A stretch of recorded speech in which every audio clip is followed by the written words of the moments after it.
There's two main things that are going to dysregulate your nervous system. One is past repressed emotions or trauma wounds, emotional wounds that you haven't yet processed that live in your subconscious and in your body and in your nervous system. So let's say I have an inner child wound around neglect, and that neglect wound has feelings attached to it like sadness, shame, fear, anger. Anytime that I feel neglected, this emotional trigger then floods my system, floods my body with energetic charge, with emotional charge. And that influences my nervous system. My nervous system then moves into fight or flight mode or moves into freeze mode as a result of that trigger, because this flooding of emotion does not feel safe in my body and in my system. My psyche is not prepared and ready and able to contain that level of emotion, and therefore my nervous system will try to run away from it, fight it, or shut it down. Fight, flight, freeze.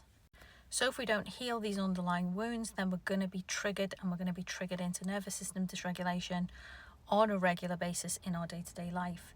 The other way that we can be stuck in chronic nervous system dysregulation is if we have current day events that are very stressful and ongoing, more than our body and our psyche and our nervous system can reasonably cope with. For most people who experience chronic anxiety or depression, it's a combination of these two things. It's the inner child wounds plus the current chronic stress, maybe stressful relationships, stressful living environment, stressful job, etc. This is why we need to heal on an inner child or shadow level. We heal the emotional wounds that sit underneath things like our core beliefs, our beliefs about ourselves, the world, what we're capable of, what we deserve, what's scary, what isn't, etc.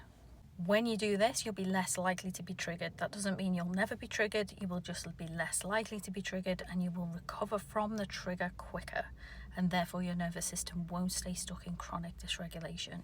Hope that makes sense. If you've got any questions, put them in the comments.